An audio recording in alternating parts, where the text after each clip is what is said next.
Miss again, this lucky Luciano, man. You know, I always want to say you the coldest mouthpiece in the South, but one of the hardest workers I know. What time do you tell these people? What time you wake up in the morning? I get up early, man. I'm an early bird, but I don't be out partying all damn night. I go to sleep early too. Shit, you know what I'm saying? I be up early. Shit, by 10 o'clock in the morning, I done knocked 3 tracks out. You know what I'm saying? These niggas sleeping in bed still. I done knocked 3 tracks out. What's your secret, man? I ain't giving up the recipe. You gonna have to pay for that. You know what I'm saying? Game to be sold, not told, man. Is it safe to say part of your recipe is to wake up early in the morning? Yeah.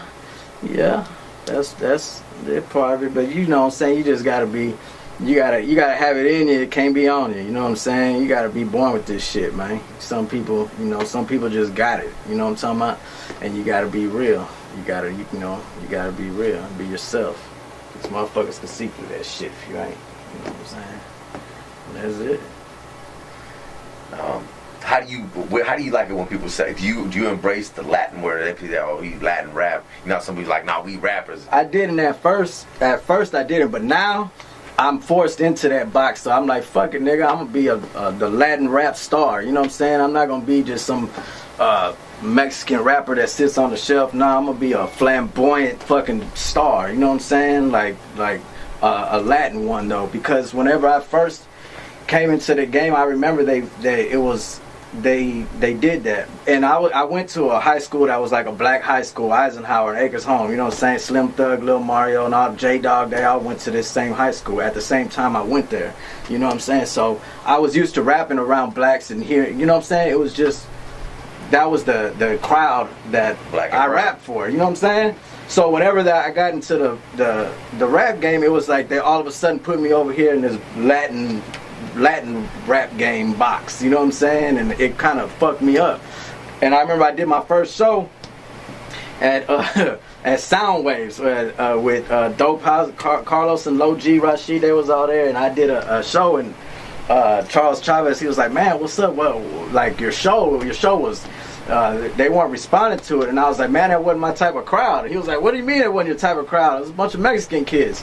But I think at that time, the Mexican kids were used to, they weren't ready for the type of rap that I was spitting. You know what I'm saying? I was talking about slabs and drinking lean, and you know what I'm saying? It was just different from what they were used to. You know what I'm saying? They were hearing Lil G and Rashid on that way, how they and they liked it. It was tight. That was tight. You know what I'm saying? But that's what they were used to. So whenever I came out my shit, they were just looking at me like, what the fuck are we looking at? You know what I'm saying? They weren't ready for it. You know what I'm saying? Like I was that first Mexican down here with the Gucci shades and the diamond grill and the braids and all that shit. They had never seen no Mexican like that down here before. You know what I'm saying? I did that shit first. The Player Made Mexican, man. And who was the originator of Player Made Mexican? Who made that name up? I did. And then me and Bash did a song called Player Made Mexican. It was actually a song I had on my underground mixtape called Player Made Mexican. Where my Player Made Mexicans at? Where they at? And Bash liked it and said, hey, I want to put this on my album coming out. And so I took my second verse off and he put a verse on there. He put it on his album. So, you know, Bash a Player Made Mexican too. He from the Bay. They Player Made up there, man. You know what I'm saying? Yeah, man. What's one of your most favorite albums that you had enjoyed making? That you is like that album right there was the one for you? Probably my first one with You Already Know. I think because that was the first one I got. I was excited about making it because it was going in the stores.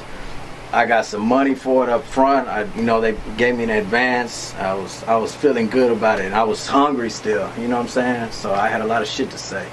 So I think that was I enjoyed making that one the most. I had a DVD with it, and yeah, that was the one.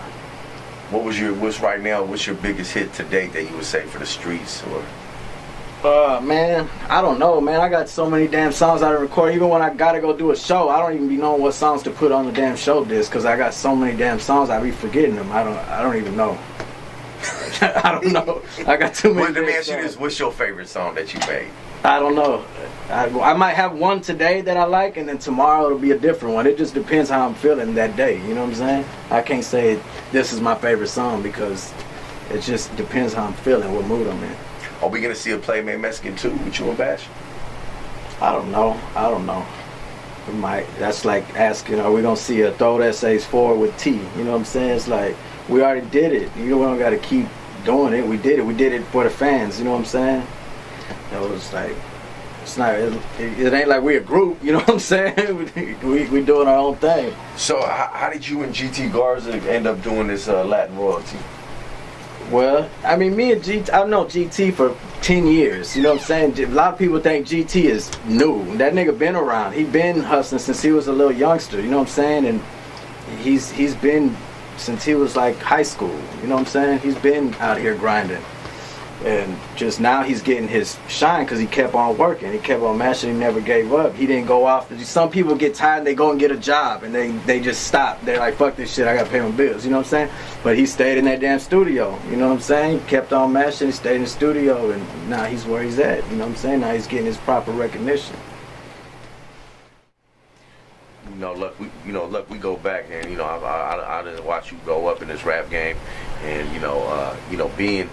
You at the top, man, of the game, for the Latin rap, bro. And how do you deal with the jealousy and envy, though, man, as you was coming up, you know what I'm saying, coming through these streets and people being jealous, envious, I really don't really trip on it now because I really don't got shit to prove now, But back when I was young, I would really, I would let it get to me and I would address it or I'd, just act a fool sometimes, but that's because I felt like I had shit to prove. I felt like I was that nigga, but nobody knew, you know what I'm saying? So I felt like I just had to show my ass sometimes, but I'm past that. I really don't be tripping on niggas hating or talking down and all that. I don't give a fuck about all that shit. It don't bother me, you know what I'm saying? They ain't paying my bills, you know what I'm saying? Yeah. So it really don't bother me. A lot of in this rap game, it's a lot of shit that be going on, man, and you seem to really stay clear of a lot of shit, but you quick to put a motherfucker in his place, man. Too as well, you ain't gonna just not hold your peace. You feel me? I mean, if it's somebody relevant, if it's somebody who's just a nobody peon talking shit, I'm gonna ignore him. But if it is somebody with a little name for theyself, I ain't finna back down for no man, you know what I'm saying? I will, get on your ass, you know what I'm saying? So do you have any other plans besides just right now what you doing? What's your plans for the future goal? What's your future goals right now?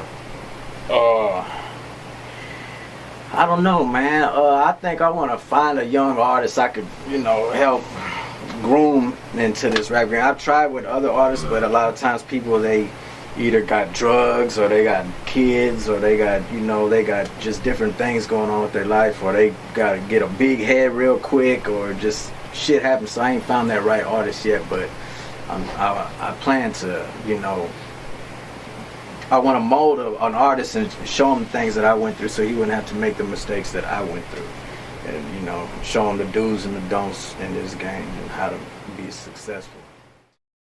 So how did the SPM verses get leaked? I don't know how they got in Carolyn's hands. I know that how a few got in my hands.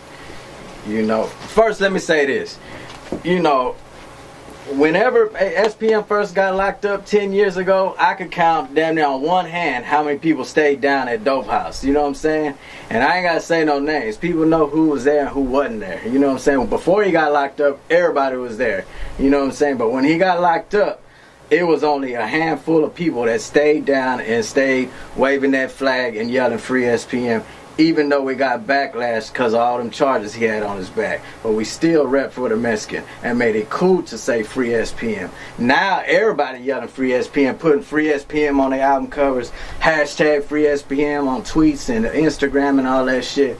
But back then, motherfuckers wasn't doing that shit. They was, I don't know if I should say that. I don't know how people gonna take that if I'm, representing for the South Park. You know what I'm saying? We the ones who made that shit cool to say free SPM. So, for motherfuckers to come now and act like they been down the whole time. 10 years later, all of a sudden want to yell free SPM. I find that shit kind of fake, you know what I'm saying? And that shit ain't cool. So no, I don't know how the verses got in Carolyn's hand. I know how verses got in my hand, you know what I'm saying? And got on my album, shit. But I'm lucky. I paid my dues, you know what I'm saying? I was there when, say motherfuckers was going to war at Dope House, when limos was getting shot up and shit. You know what I'm saying? I was there. You know what I'm talking about? So, motherfucker can't tell me shit, man. That nigga Payne called me up talking about, do you know somebody want to buy an SPM verse? I tell him, hell yeah, I know somebody want to buy an SPM verse. Shit, who wouldn't want to buy an SPM verse? So, shit, he sent me the email. I add my verse to the track and sell it for double what he asking for. Kept him half money for my verse, sent him the other half. Whatever he did with the money between him and Dope House Records. Shit, I ain't got nothing to do with that, man. I'm a hustler out here trying to eat. You know what I'm saying? Shout out to the big homie. Ain't nothing but love. So you got any last words for your fans? Appreciate y'all for staying down all these damn years, keeping me fed, man. I'm gonna keep supplying y'all with that dope, you know what I'm talking about? Y'all ain't gotta go too far and look for it, man. I'm gonna keep putting it in y'all face. For all the upcoming rappers, man, if y'all need digital distribution, holla at me, man. I'm gonna put you right, I'm gonna have you on the right track, you know what I'm saying? GT Digital Distribution, me and Goldtoes got it rocking, you know what I'm saying? It's going down. If y'all need to book me, I really don't like even doing fucking shows and shit, man. But if y'all drop off that bag, holla at Goldtoes and, we can make it happen. 415-706-3704. Or if you need that fire-ass feature, I got you, man. You have that shit back within 24 hours. Be like, God damn, that nigga wrecked that hoe.